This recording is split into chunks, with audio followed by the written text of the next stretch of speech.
I go first. I'm first up. Your Honor, there's a treacherous double standard at play here. These rituals that the officer described, if we were talking about Christians, are faith healing. I read an article recently that 72% of Americans believe in some sort of divine intervention at the hand of a Christian God to help heal the sick. These people are not Christian. They are black and they are Muslim. If these were white people of a Christian faith who owned guns, that's not any big deal. We have a Second Amendment right to own firearms in this country. If these were white Christians, faith healing is of no consequence because we have great freedom of religion in this country. But they look different, and they worship different than the rest of us. This ritual, reading from the Quran, a great work of religion for our world, touching a child and reading from the Quran, that's somehow interpreted as insidious. What about the child who was taken from his parent and died? Judge, and that may be that isn't a charged offense at this point, but no, it's certainly a fact for the court to take into it's a fact for the court to consider. But if the state was interpreting this as a murder case, I would expect, if the government was interpreting this as a murder case, I would expect the criminal charges will be filed, and perhaps that's for another day.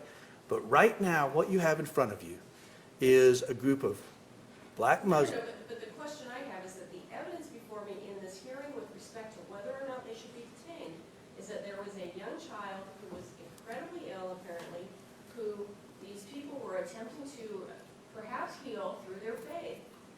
And it didn't work. And he died. And so Who wasn't given normal medical attention that the norms of our society would expect a parent to provide. and I don't know that the norms of society would, and that may be another thing. But, Your Honor, the question is, under Brown, under the interpretation of the release statutes, you need to look at the seriousness of the offense. Well, child abuse, you really didn't hear a single fact about the child abuse for these 11 children. Criminal history. My client has absolutely no criminal history whatsoever. Nothing. How old are you? 40 years old. He has a firearms license in Georgia. He worked for a security company in Georgia. He's, as far as I know, never been crosswise with the law. There are warrants holding him, and if you don't hold him, he'll remain in custody. He's not going anywhere. He's on a fugitive warrant from Georgia, and let the Georgia authorities handle whether or not he kidnapped his son. At this point in time, those are just rote allegations. You have no real evidence before you as to the strength of those allegations. This might be a custody dispute for all we know. If indeed your concern is the Georgia allegations that my client took his 3-year-old son without permission, well, there's a tribunal that deals with that, and it's in Georgia. Well, my concern more is that a young child died in the custody and control of the people. Well, The defendants had it here in front of you. and as for risk of future crimes, there's certainly no argument that my client is a danger to children that he doesn't have in his custody. I mean, his children are in CYFD custody. There are lots of ways to ensure that my client is no longer a danger to the community. Electronic monitoring, for one. And quite frankly, my client's not going anywhere. It's the argument for counsel for their other clients who don't have other holds that they should be released. I argue that in this case itself, the state has certainly not proven the dangerousness that necessitates a no bond hold. There are lots of conditions of release that will ensure attendance in court, will protect the community, will do all of the things that you need to do as a judge so that this matter can be hashed out before a jury of their peers. With respect to your client, does he have any resources in terms of, I mean, because sometimes the out-of-state warrants will be dismissed or quashed or something, and so then a person who is supposedly being held in custody will be released. So does he have any resources? Is he indigent? Judge, I would anticipate that there's a general lack of resources given the description of the compound in Amelia. I don't know family as far as family access to family money, whether anybody would come to his assistance.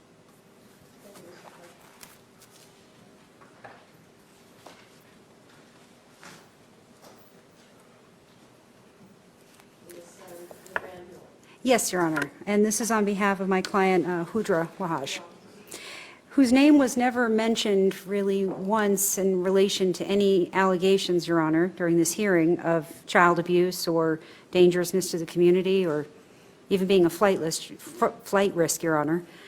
I can tell you, though, what I have learned about my client in the very short time I've been representing her, which I basically met with her for the first time this morning.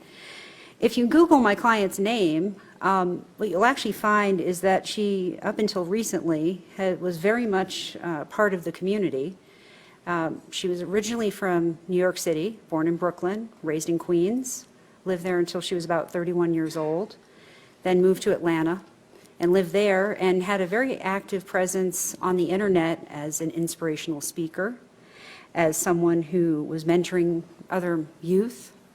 She was, and again, Your Honor, I mean, this is, anyone in this courtroom can just Google my client's name, and you'll see that she, far from being in hiding or being in some shady cult religious situation, Your Honor, my client was actually just a very proud Black Muslim woman living in Atlanta, most recently, Your Honor.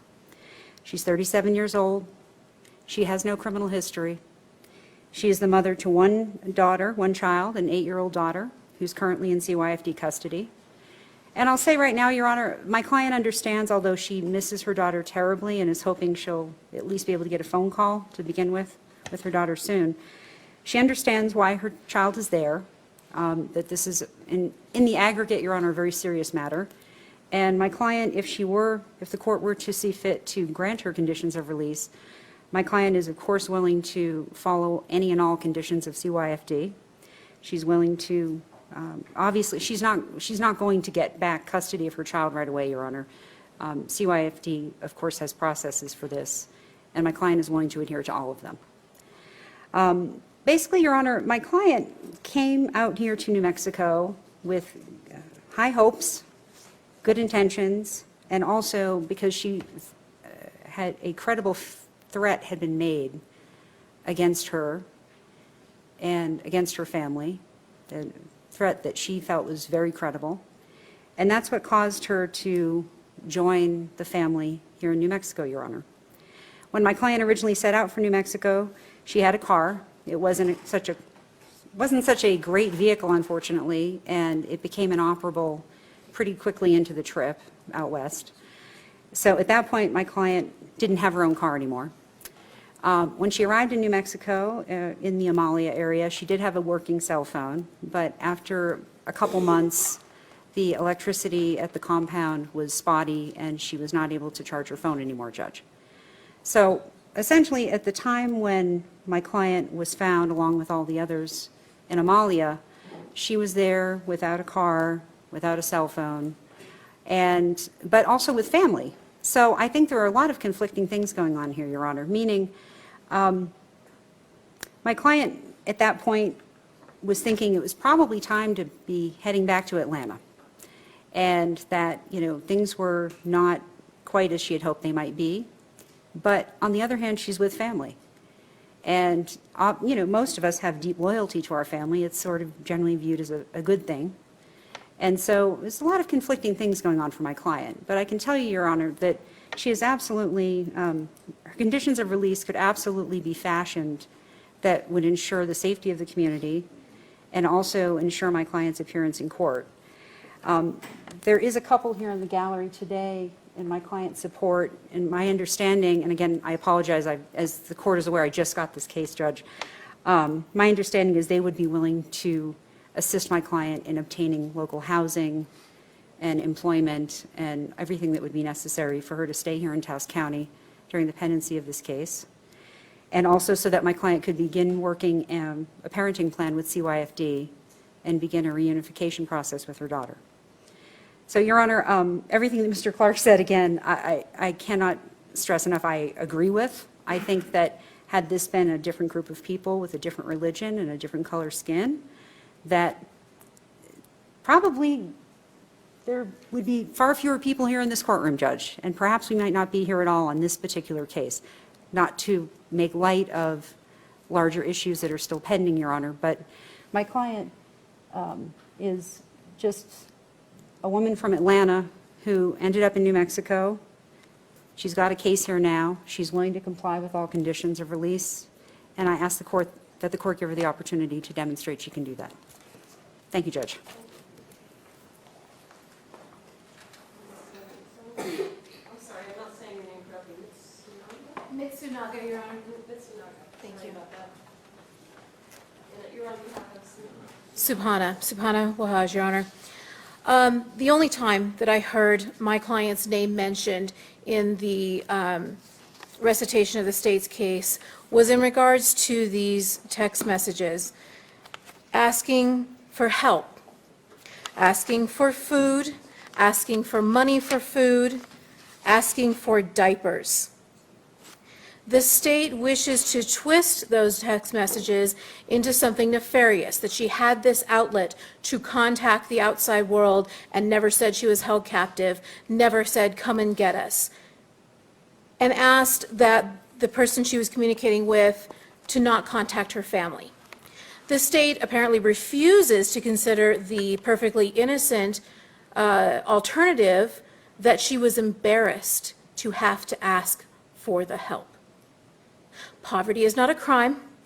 Poverty is not an indicia of dangerousness. My client is 35 years of age, no criminal history, not even a traffic ticket in her history. She has 4 children, all of whom are presently in the custody of the state of New Mexico. If the court is looking for a tie to the community, her family, her children are here. There is no reason for her to go anywhere else.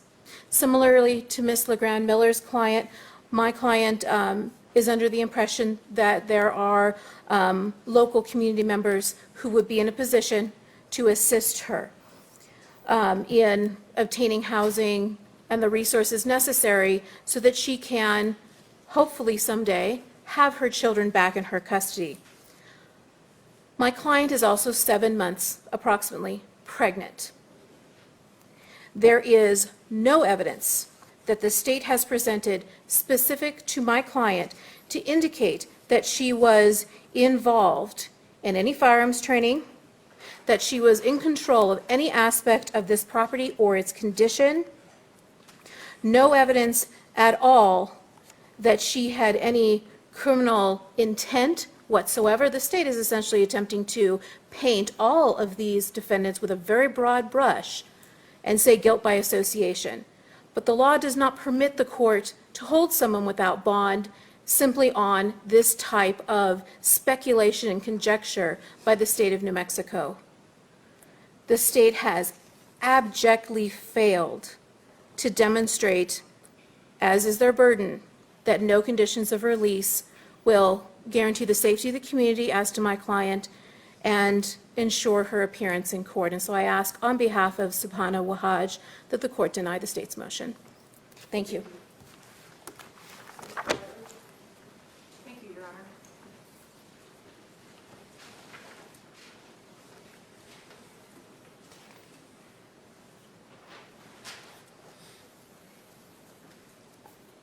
Your Honor, my client is Janie Lavelle.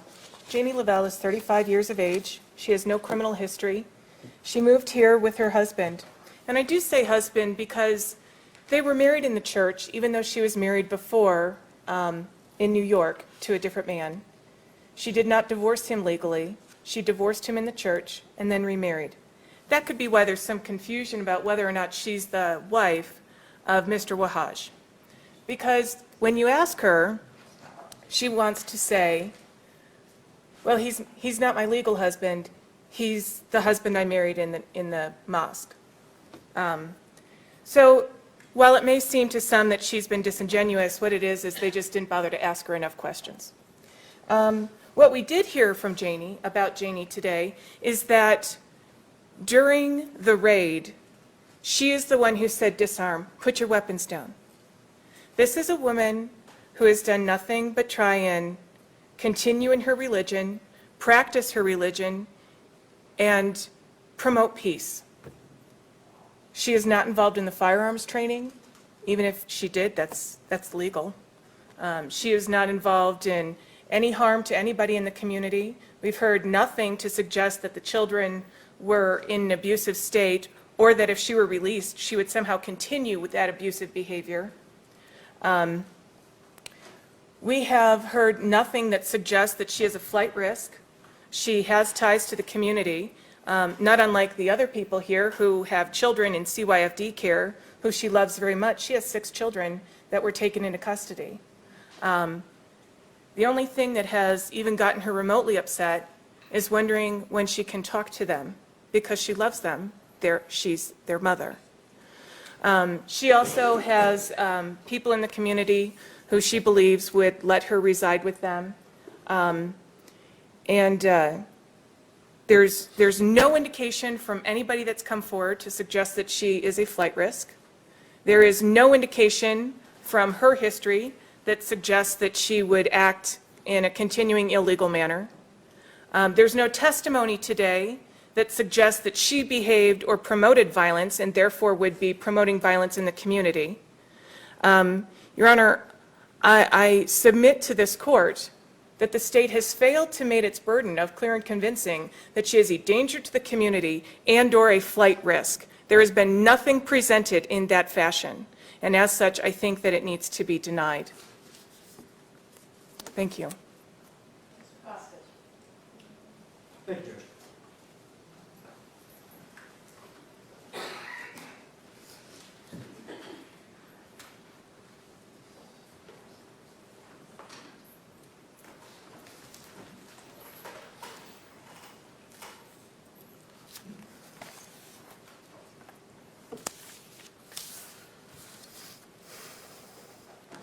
So, Your Honor, on behalf of Lucas Morton, who I am attorney for at this point, I'm asking you to deny this state's motion today. You know, the state, I think, really puts you in a difficult position in that they come into the court and they presented basically an absolute dearth of relevant evidence. There is really very little that has actually been testified to by witnesses in this court. We heard an opening statement that included a lot of facts that weren't borne out by the record. We saw a lot of recitation of exhibits that are, by their very nature, unreliable because they come from unattributed sources.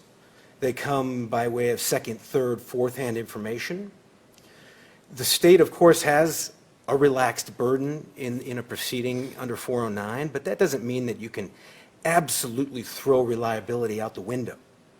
These proceedings have to have integrity. There has to be something that you as the judge can look at and say, one, this person's dangerous, I feel could be dangerous if released, and two, you know, these conditions won't work for these reasons. It's supposed to be a relatively simple exercise. But of course the devil's in the details. You know, and the state, rather than submitting to you evidence through witnesses, basically went the route of the sort of the fantastical. You know, we have, these rubber walls are up to stop the bullets, and you know, this and that about this, what people's goals were or aspirations were, or you know, what book was found in this place. Rather than having witnesses testify before this court that with some modicum of reliability that show some of maybe what transpired or what didn't transpire. But you really didn't get that as the judge today. And they're asking for, again, an absolute deprivation of my client's liberty, as the others as well, based on these things, on a messy record, on unreliability. And what I can tell you is that my client, Mr. Morton, again, I didn't hear much of his name today, and I didn't hear really why, again, one, he's a danger, and two, that some release conditions fashioned by this court couldn't satisfy everyone while the case is pending and while he maintains his innocence and while he is presumed innocent. He is married to Subhana Wahaj. They have 4 children who are also in CYFD custody. There's been no recitation as to his criminal history, as to any kind of non-compliance. There was plenty of testimony about what could have happened, but really it took the defense, as the defense does, to bring out the fact that this was a non-incident. There was cooperation, people were arrested, children were taken to protective custody, and now, CYFD is one of the entities, that has to deal with the aftermath here and to determine whether my client and his spouse can reestablish contact with their children, sort of move on from this, and against the backdrop of this criminal case that is going to be unfolding. And what I would suggest to the court is that his release and his future appearances can be assured. Community interest and safety can be protected with things like cooperation with CYFD, with other release plans that the defense could help fashion. There are resources in the community. I mean, I don't have to tell this court that resources in northern New Mexico are difficult with all kinds of issues. But there are those in the community who I think would be willing to lend a helping hand. My client's got absolutely no interest in somehow trying to evade justice or to evade law enforcement or to evade the courts. Been no record made of any kind of non-compliance with court orders in the past. And so really, again, the state asks you to absolutely deprive his liberty, but have not given you any real good reasons to do so at this point. And so we would ask again for Mr. Morton's potential release and conditions that the court sees fit. And I know that we do this every day, Judge, that we have clients and that there's defendants in this court, and we find a way that we can balance sort of their liberty interest, because they're presumed innocent, with what has to happen, and that is that this case that's actually been charged and is awaiting a preliminary hearing, and it remains to be seen whether there will be a probable cause showing at a preliminary hearing, because it seems a lot of disclosures and a lot of information that we've not been given at this point. But I think in the meantime, my client is someone who could come out of custody and cooperate and comply with the orders of the court. So we'd ask you, and strongly urge you not to grant this state's request.